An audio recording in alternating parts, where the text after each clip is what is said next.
ये प्यार की एक छोटी सी कहानी है जिसमें मैंने हर भावना को शब्दों की जुबान दी है। बात आज से 20 साल पुरानी है। एक विवाह के दौरान काफ़ी हद तक बोर होने के बाद मेरी नज़र कोने में बैठी एक लड़की पर गई।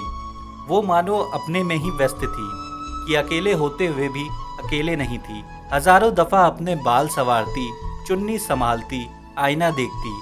उसको देखकर न जाने अंग्रेजी में लव एट फर्स्ट साइट जैसा हो गया। बेहद हिम्मत जुटाकर उसके पास पहुंचकर मैं बोला कि आपकी चुन्नी जमीन पर गंदी हो रही है। न जाने और कोई तरीका समझ नहीं आया। वो शुक्रिया कर अपनी चुन्नी संभालते हुए बोली, आप भी अकेले आए हैं क्या? फिर धीरे धीरे बात करते हुए जाना कि वो भी अपनी माँ के साथ शादी आई है, बिल्कुल मेरी तरह। वो बहुत ही सुलझी और सादगी से भरी हुई थी।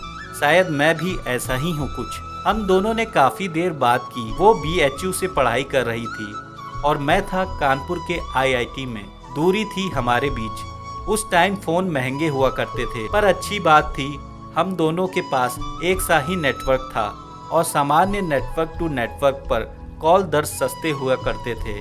11 बजे माँ की आवाज़ मुझे चलने के लिए आई। यही सोच रहा था कि हम दोबारा कब मिलेंगे, मिल भी पाएंगे या ये आखिरी दफ़ा मैं इतनी खूबसूरत लड़की को देख रहा हूँ। रात भर उसी के बारे में सोचता रहा। 2 दिन बाद उसे फ़ोन मिलाया। खुशी ये जानकर हुई कि वो भी मुझे मिस कर रही थी। तो बस हमारी लव स्टोरी शुरू हो गई। 4 साल हम छुट्टी वाले दिन मिलते रहे, छुप छुप के। फिर एक ही शहर में नौकरी लग गई और रोज़ मिलने लगे। जब हम साथ होते थे तो अलग सी खुशी होती थी। वो मुझे जैसा समझती थी और कोई नहीं था और मैं उसे हर पल प्यार करता था। फिर बात शादी की हुई। मेरी माँ एक बार में ही मान गई। पिताजी कम उम्र में ही चले गए थे, तो माँ मेरी हर खुशी में अपनी खुशी ढूंढ लेती थी। उसके घर थोड़ा समय लगा सबको मनाने में, पर सब मान गए और हमारी शादी हो गई। पूजा थी ही ऐसी, बहुत हिम्मत वाली। जो सोच लेती थी वो तो करती थी, बाकी बिना सोचे भी कर ही लेती थी। हमने अपने नए घर के दरवाजे पर अपने दोनों के नाम की तख्ती लगवाई थी, जो कि पूजा ही बनवा के लाई थी। अब आप सोच रहे होंगे कि ये तो घिसी पिटी सी कहानी है, पर नहीं, असली कहानी तो अब है। हम दोनों अपनी नौकरी, घर सब में व्यस्त हो गए, पर प्यार की कमी कभी नहीं हुई। जब भी पूजा की आंखों को देखता मुझे पहले दिन की मुलाकात याद आ जाती। मैं बस पूजा को खुश रखना और अपनी पूरी उम्र उसके साथ निकलना चाहता था। और इस तरह 5 साल बीत गए, बस उस रोज की जब किस्मत ने हमारे लिए कुछ नया लिखा था। हर रोज की तरह हम दोनों दफ्तर के लिए निकले थे कि अचानक सड़क पर एक ट्रक ने हमारी कार को टक्कर मार दी। उसके बाद मेरी आंखें सीधे अस्पताल में खुली। मैंने होश आते हुए ही पूजा को पुकारा। बहुत देर बाद पता चला कि पूजा के सिर में चोट लगने से वो कोमा में चली गई। हम दोनों के परिवार के लोग हमारे पास थे। मैं ठीक हो रहा था और हर पल पूजा की आवाज़ सुनने को बेताब हो रहा था। अस्पताल की कमरे से ही सब भगवान की मन्नतें मांग ली। सब लोग उम्मीद छोड़ते जा रहे थे, पर मुझे अपने प्यार और पूजा पर भरोसा था। 10 दिन बाद रात 3 बजे पूजा कोमा से बाहर आई, मानो मेरी सांसें वापस लौट आई हो। मैं इतनी तेजी से उससे मिलकर गले लगाना भागा, लेकिन मेरी दुनिया वही थम गई जब उसने मुझे पहचानने से इनकार कर दिया। डॉक्टर ने बताया कि पूजा सदमे की वजह से डिसोसिएटिव एमनीजिया नाम की मानसिक बीमारी से जूझ रही है। यानी कि वो मुझे, हमें, हमारे घर और सबको भूल चुकी है और उसका दिमाग कब इस सदमे से बाहर आएगा ये बताना मुश्किल था। दिन, महीने, साल कुछ भी लग सकते थे।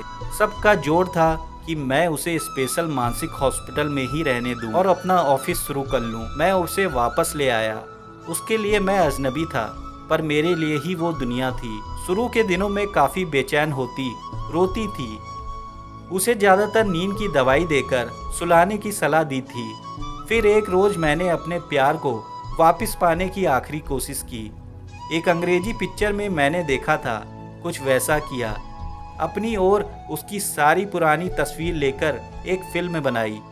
उसमें उसका बचपन, उसका परिवार, मैं हूँ, हमारे कुछ पुराने वीडियो, शादी के वीडियो, इस घर के कुछ खास पल, सब कुछ, वो हमारे नाम की तख्ती, सब था।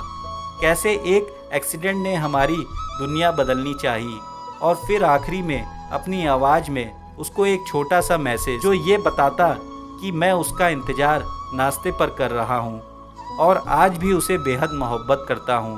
रोज़ पूजा को जगाकर ये 15 मिनट का वीडियो दिखाता और हर रोज़ वो ये देखकर मेज पर आकर मुझे गले लगकर खूब रोती और रोज़ ये बताती कि वो मुझसे बेहद प्यार करती है, अब मुझे नहीं भूलेगी। पर हर रोज़ हमको नई शुरुआत करनी होती है। उस हादसे को 7 साल हो गए। हम अपनी 12वीं की शादी की सालगिरह मना रहे हैं। मेरा प्यार आज भी पूजा के लिए वैसा ही है जैसे 20 साल पहले था, और वो तो हर रोज़ मुझसे नए सिरे से प्यार करती है। कई दफ़ा परेशानियां भी आती है, जैसे वो मुझे नींद से जाग के मुझे मेरे कमरे से अजनबी समझ के निकाल देती है, अपने घर जाने की जिद करती है। पर ये सब तो छोटी सी बातें हैं, क्योंकि हमारा प्यार बहुत बड़ा है।